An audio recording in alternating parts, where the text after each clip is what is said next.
Hey guys, really quick. You can win this brand new Impact Racing size large helmet. All you have to do is be subscribed and comment below what the keyword is later in this video. All right, let's get to it. What the hell did you do? Jesus. You're supposed to wait for me to do this. All right, y'all, we are back. And this time, she's topless. We got the stock cage taken off. Pops did that earlier today before I could get here.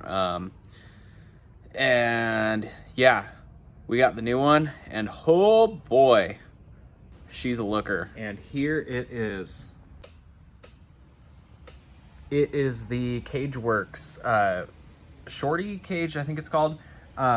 The pre-assembled one that has obviously intrusion bars. This thing is beefy. It is 90 thousandths wall thickness and 1.75 inch tubing diameter. But yeah, it came raw, and then we sent it to powder coat at Quality Powder Coating in Hayden, Idaho.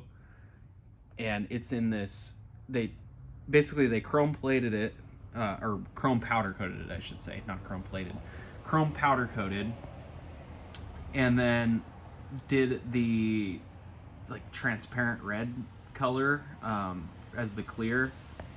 And man, this doesn't do it justice with how freaking good this thing looks.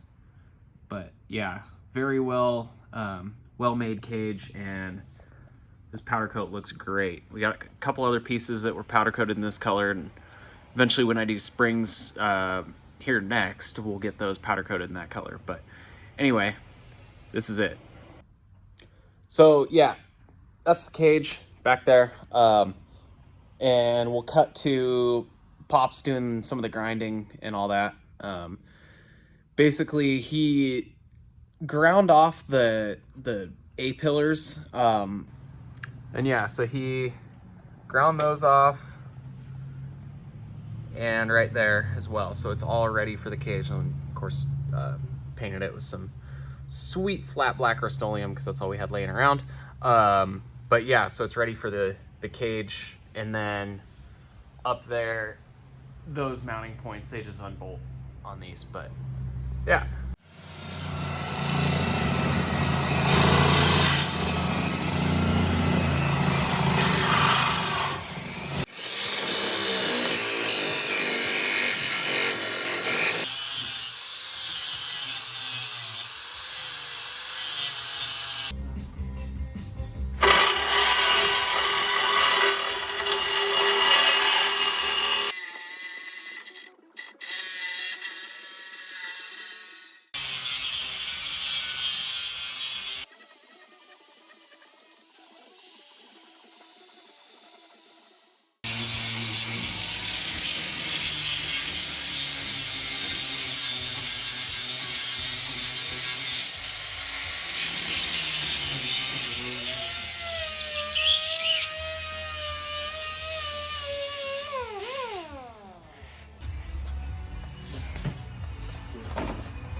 Hold on, guys.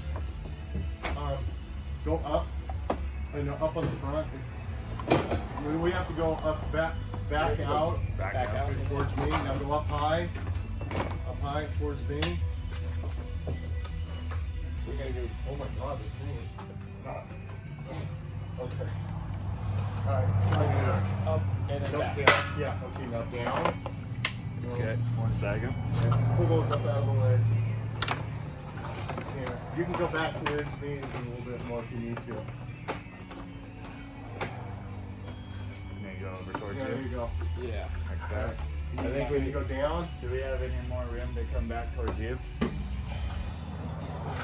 off of it, it's underneath there. All right, In there? that should go now. Well, something just went. Okay, go forward. Gotta go up. Back here. Oh.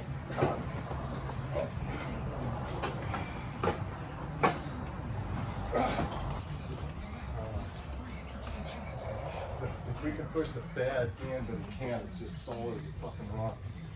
Yeah.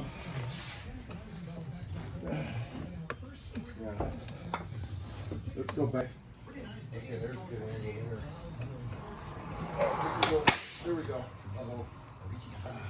Just push Hold on, pins. I got this pad almost. Okay, Bob, can you go to that side, grab that one there? I don't want to let go. Lift up and get it to that pad. There you go. Okay, that's it. We're in. That's it. Forward.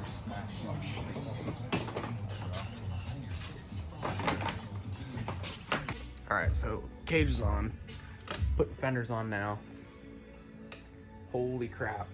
This thing looks so good. Got the resis mounted. Fire extinguisher mounted. It is so well made. We did break a rivet, so we had to do that and then put a rivet in right there too. But yep, cage is on. All right, cage is in. Window nets.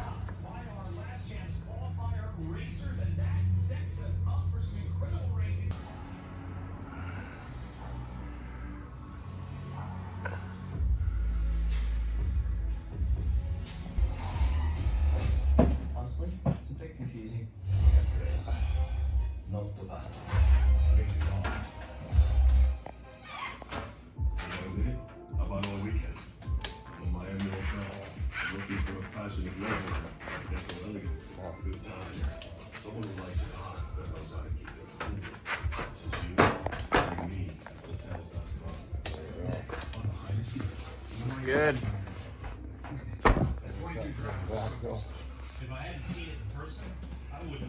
Those Zeus's line up. All right, nets are in, cage is on, roof is on. It was tricky because the weather stripping we did between the cage and the roof made it so the Zeus fasteners didn't want to go in, but we got it on. Sasquatch lights on, one mirror's on, got the other mirror to go. These are PRP nets. And yeah, work continues. And as far as extras, we got color matched the little wheel insert things for the KMC wheels. So I'll get those mounted up. And then for the racing series, you have to have window nets. So I got these PRP nets. Shout out to Rich Rules from the side-by-side blog guy. He found, I got those through his website, and he found the only set in the country. Those were super back ordered at the time when I ordered them. So shout out to Rick. He is awesome. And then another thing that we got, this awesome, oh God, DRT aluminum grill. There's a couple other pieces in here. As you guys may remember, she took a whack from the front and radiator got a little bent, and that was from a dirt bike. So racing, I got this to protect the radiator from rocks and all that stuff, and it just looks cool. So yeah, there we go. And a couple other things we got. So life hack for you guys that aren't doing high performance racing stuff. Most race teams have a lot of these belts they're usually getting rid of for really cheap. Like this is these are used belts, but like, I mean, you can barely tell. I mean, there's dog hair on it, but that's from my dog. Anyway, yeah, those were, God, I can't even remember, a quarter of the price of new belts, I think, and they're I think one of them was used in his pre-runner for like 100 miles or something. So anyway, got that, and this sweet Kemimoto bag for the center between the driver and passenger seat. So I'll probably throw a Camelback in there so we can have hydration during the race. And another cool piece I got for the race is this little Kemimoto tablet holder for the center console, which I'll get put in here soon. And then I got an iPad This is a first generation iPad that I got on eBay for, I don't know, 60 bucks or something like that. And then got this cheap little, I don't know, Amazon special waterproof case for it. But the cool thing about this here, let's throw that on the ground. The cool thing about this tablet holder, so obviously super adjustable, it goes in that center console thing, like up on the dash. You can flip this down, and then you have storage inside that's protected. So this little storage area, and then if there's the cigarette lighter port that will be right about here or so. So I'll run a cord out for that, so then I can have that iPad powered all the time, and probably power a GoPro also. And then I got for co-driver just another helmet kit for the radio system or the intercom system. And last but not least, as far as new parts, PRP steering wheel. Could not be more stoked. This is the deep dish one, and it's in Alcantara or suede. I can't remember which. Oh, right there, suede. Anyway, it's the deep dish one and not a quick release. I use the steering wheel to get in and out of the car, out of my chair. I personally don't care about quick release. A lot of people do. And I went with suede instead of leather because it's a little bit grippier and easier when you're driving one-handed. But leather is easier to clean, so that was something that was pointed out to me. And on this note, huge shout out to the Yellowstone off-road racing guys, Grizz and Aaron in particular, for helping me get this thing.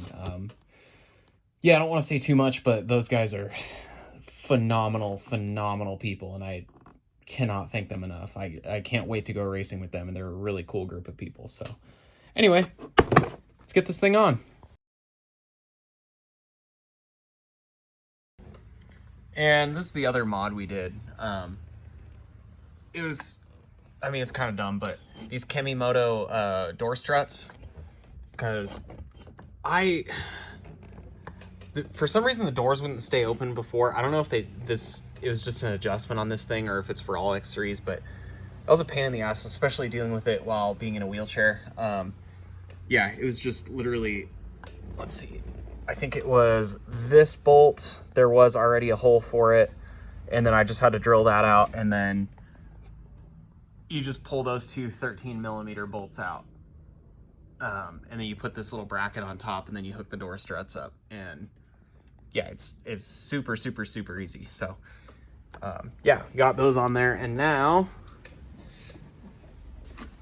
let's see. Woo! I'm stoked. I think you might be able to adjust them, but I'm not sure. But I don't know. Anyway, I'm happy.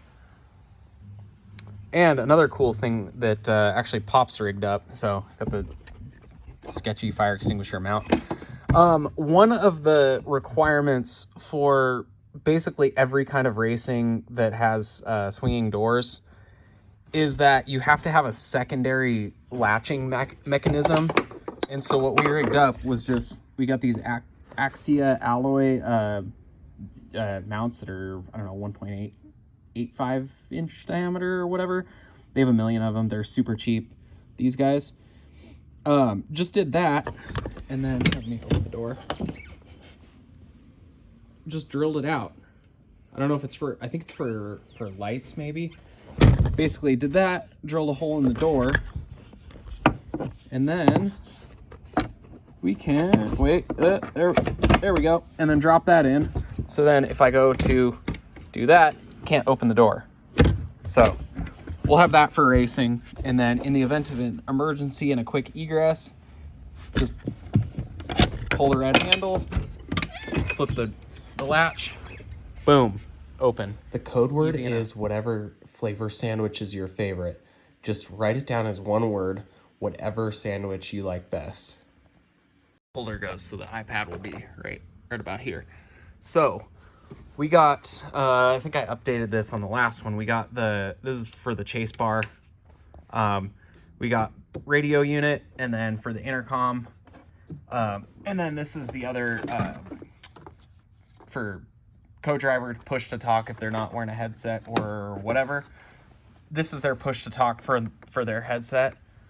Got that wired here, and then this is a, what is that stuff? Heat shrink for wiring. New shift gate because the stock plastic one was starting to wear out, and then this, it's a little bit different than the stock one because you can go low range or run it in high and then just jam it like forward reverse if you're like rock crawling or something like that.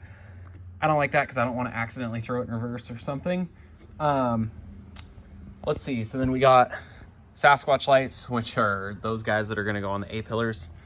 Bumper lights that, have we even mounted those yet? I don't know. Those will be on the bumper. LED light bar. This is for, we're going to do a shock tower light bar right on there here soon. Horn. And let's see, I think that's it as far as electronic stuff. Oh, and then the other horn, my horn. And then this is push to talk for my headset back to base from the radio. And then we'll get the antenna mounted somewhere up there. But yeah, that's the gist of it. So the next goal is to get this steering wheel changed and get the cage on. We already got all that ground off. It was kind of sketchy because that is the fuel tank right there. And then he had to grind there and right there. So all around the fuel filler neck. So kind of sketchy if you're doing a cage on one of these, but it's not too bad. PRP wheel and hub. Like I said, I got the steering wheel off. Basically what we did was the stock wheel was pressed on there. It's plastic, so pulled that nut off, and then it's a tapered spline, or the spline is not tapered, but it's a tapered shaft. So what we ended up doing was had one person pull backward on it really hard and then smack the center of the steering shaft with a dead blow hammer, and it just popped it off. So it's kind of the way you have to do it. Unfortunately, it's a plastic wheel, so you can't really use a puller because all it would do is flex the crap out of the wheel. But yeah, so I got this. I'm gonna put that on like that, and then got the little center cap to go over that. So gonna Loctite that and get that in right now. All right, update on the PRP wheel situation. So I just got those 6 bolts in. They're, I don't know, an inch long or so, like 6mm bolts, I think. The only thing I don't like about this is there's slop in it. They're not tight all the way yet, but I don't know if you can see that. There's slop in the wheel with these almost loose. So I know it'll cinch down when it's tight, but that still means that there's potentially free play if these bolts loosen up at all. And that's not good, because if you're driving and some of those loosen up and there's free play like this, it'll eventually snap those bolts and then your wheel's coming off. So anyway, just a little kind of a design flaw, but all right, let's get these tight. Shazam. It's tight. We're good. Last thing to do, let's see, we still got the push to talk on there. Last thing to do is need to figure out what to do with the horn button. It's likely gonna go over here, something like that. We need to figure out what to do with that, the cable, but likely right here, because when I'm driving, I have left hand here on the hand control, and then right hand just like this. So then I can push it like that. So that way I can reach both those buttons without letting go of the wheel. Yes, we're good. I think that's about it for right now. Just need to button this up, which I'll probably have Pops do. I can't reach all the bolts and stuff like that. And throw the mirror on. Oh, and huzzah, that guy. I gotta put the iPad mount on there. So we'll do that today. All right, next project is getting the tablet holder mounted. That's this guy right here, the Can Am X3 tablet holder doohickey. Clips on like that, and then tablet goes right in here. This is adjustable, all that stuff, and there's a button you can open that up. There's 2 screws here and then 2 right there, and those go into here and here, I believe, but I gotta mark them. And then need to put weather stripping on there also. I don't know if I need to do it on this or probably just on the dash itself, but we'll figure that out next. All right, iPad holder is on. You can see, got pretty good heads-up display. Let's see here, I think it's on. Yeah, there we go. I got a waterproof case on the iPad, so anyway. Initial thoughts on this Kemimoto tablet holder thing. It's cool for the money. It's, I can't remember, I don't know, 60 bucks, 50 bucks, 70, 40, I don't know, something like that. Yeah, it's good enough. Fine for trail riding, all that stuff, but I need to secure it down better. Basically, there's this big open area here normally, and there's a screw here and a screw here. I just drilled a 3mm hole, whatever that is in fractional, I have no idea. Metric system's better. Anyway, and then you drill 2 holes right there. That one on the right actually started to strip out, so it's not super tight. And as you can see under there, there's a good gap, so it's not super well fit. They give you this let's see, this weather stripping to put under there, but it doesn't stick very well at all. And I tried to put it under there along that little gap before I put this down, and it didn't stick at all. I couldn't get it into position, so I just stuck it on the sides, so you can see there, and then it squished down. So I don't know, I'm not really putting anything inside of here that I'm too worried about. That's kind of what the glove box is for, and I have a dry bag in there. But yeah, I mean, this thing is, it's not super well made. Like, this is as tight as I can get this clamp, and it's still like, so I need to figure something out. I don't know, maybe I'll do a band around the whole thing or something like that. But anyway, that's the navigation. Let's see. So this is the qualifying course for that race, but as you can see, we got navigation on screen, so that'll be sweet. And then I'll just run a charger from here, and then have that charging in there. Which, oh, actually, you know what? Oh, ha! That is better. Okay, never mind. I was talking crap on this thing. Let's see. Okay, that's latched. Sorta. What the heck? Well, I don't know. This thing's kind of a piece of crap.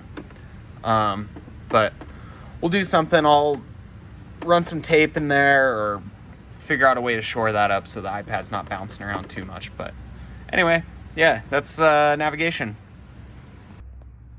All right, so the iPad holder is in. It's all great and everything. Got good visibility and all that stuff right on the dash. Only problem is that it pops open super easily, and that latch sucks.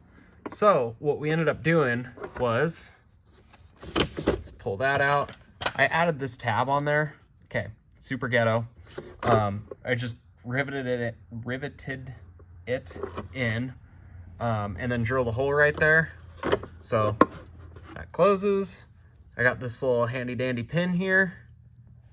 Put that in. I still need to mess with the alignment a little bit, but now that ain't going anywhere. So get this in. Let's see. Cinch that down. The bolt on this is loose, so it isn't cinched down exactly, but yeah, now that, see, it just popped the clip.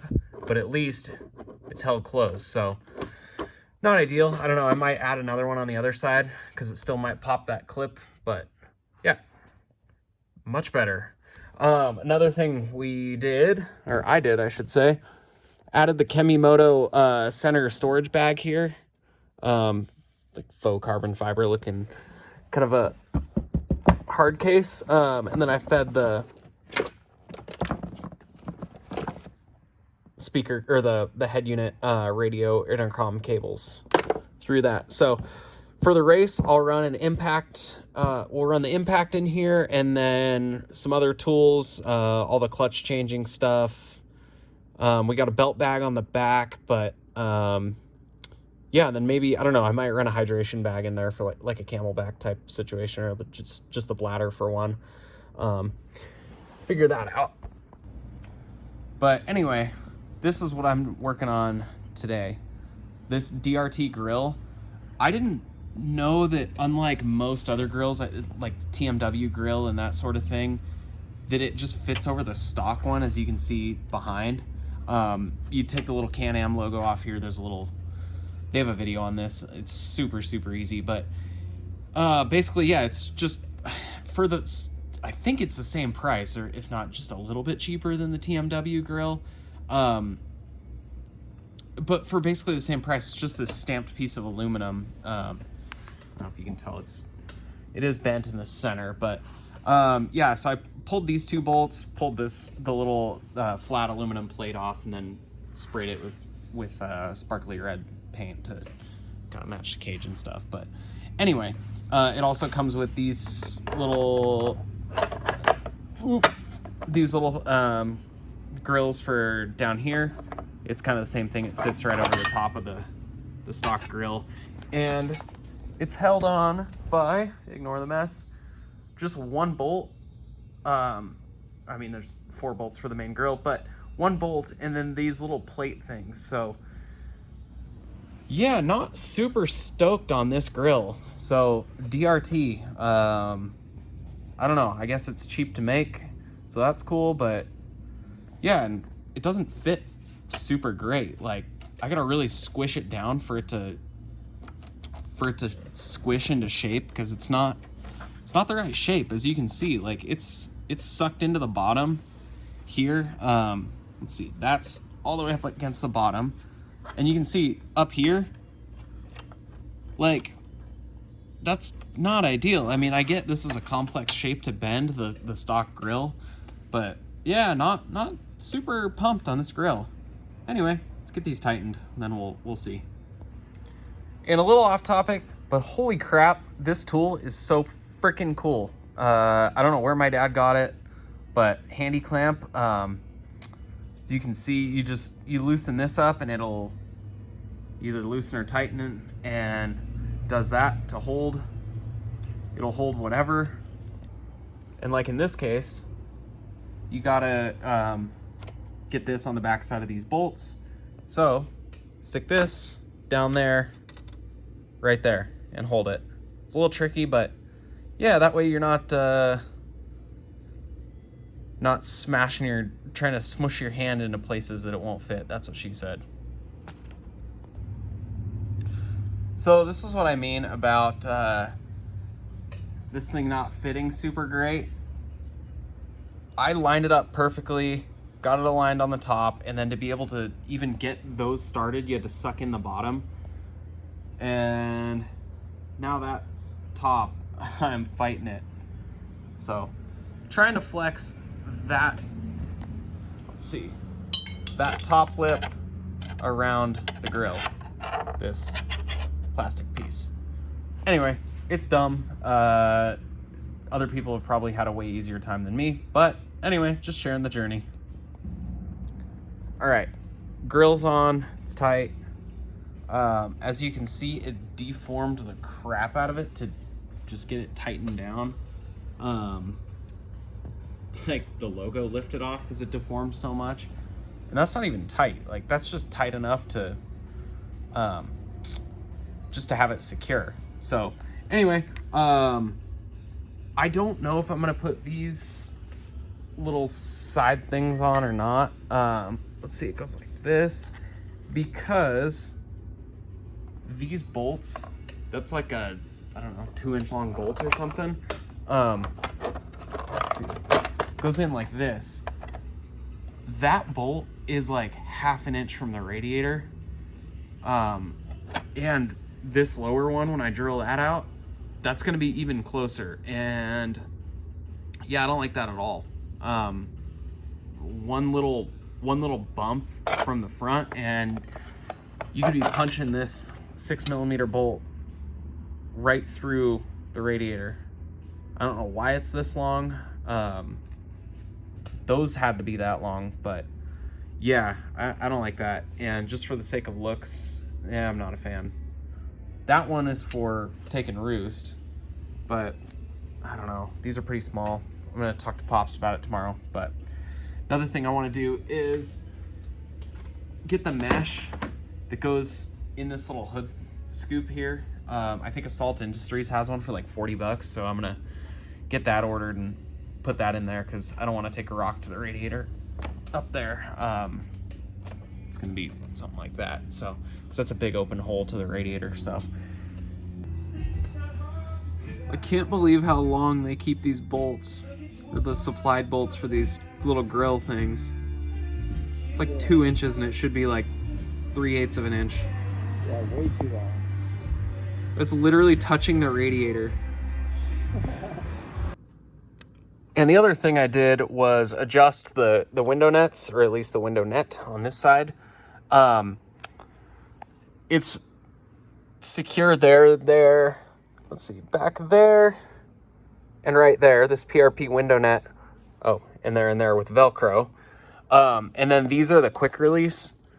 So if you ever wonder how these work, you just grab this little red tab and pull that, and it's just a magnet, and do that, and then open the door and you can swing the door open. So the rest of it is attached at all times. And then to attach it again, let's see, they're super tight. I can't do it one-handed, but anyway, you just hook it. Let's see. I can't even get it. I can't do it one-handed. There we go. Like that. And like that. I think they're magnetic too. But yeah, got those on there. Got that cinched up. Also added a 17-inch rear view mirror. Pretty good visibility out of that. Really like that. Adjusted. I had to move the side mirrors up. It was right up against that weld, but ignore that strap. I need to attach that for that window net. But anyway, it was, or you can see all the stickum that I need to clean off. It was right up against that weld. However, using the refueling jug, which we have one on order for fast refueling, that side door thing for the fuel cap wouldn't even open with the mirror down right up against the weld, let alone being able to get a fuel jug on there to fill it up without like a dirt bike style hose. But yeah, that fast fill jug, which you can see here. And so we got 2 of these fast fill jugs for doing fuel stops, and then we have a couple of dirt bike style ones with the regular like 7/8 inch hose or 3/4 inch ID hose, something like that. But yeah, we got the fast fill fuel jugs for the 2 to 3 pit stops we're gonna do in this race, and they should fit in here just fine. So anyway, yeah, let's keep this going. Still gotta put the door bags back in, and I gotta clean up my mess. But yeah, we're making progress.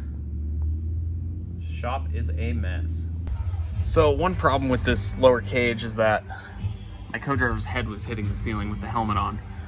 So we're putting it on the lower position on the front, and on the back there's these 2-inch little pucks, as you can see right there with the tape on it. So instead of machining those down like some people do, we just ended up using a few of these spacers to put on there to drop the back of the seat down. So that seat's about 4 inches lower than stock now. all for about $10 in spacers, so should be good now. We're testing because co-driver's a lot taller than I am.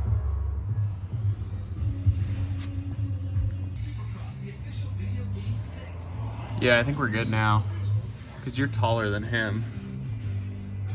Put your hand up on top of the helmet between there. Yeah. She is done. We got a race car. All right, fast forward. Last couple things I added was this Baja Designs Onyx 6 light bar. There's just a yellow cover over it, lens cover to protect. It's bright. Holy crap. And then the mount I have is just the Baja Designs shock tower mount. Let's see. I don't know if you can see any of that. I can't quite get in there, but anyway, it's just mounted to the shock tower brace that we have. And then it just comes with its own harness with the relay and all that stuff. So using all of the Baja Design stuff. And then we have these two EPI bags for the back. Random tools in there, and then there's a belt and the clutch tool and all that stuff in there. And then the last thing is, well, I guess I don't have it in there right now, but this Sky Pro navigation puck by Dual, you need it for, I mean, really any kind of off-road racing if you're using an iPad. Basically, this produces a Bluetooth signal that your iPad connects to, and so that way your iPad knows its location in real time, and it refreshes really quickly. And it's what all the racers use. Basically, it's recommended by the lead nav people and works really, really, really well. So yeah, recommend that. It's $200, so it's not cheap, but it works very well. Way better than a regular tablet's GPS receiver. So it refreshes, like, I think it's good up to 1,100 miles an hour or something, because it's for aircraft. So anyway, need one of those if you are off-road racing. But yeah, that's pretty much it on this. Here's the build list, walkthrough.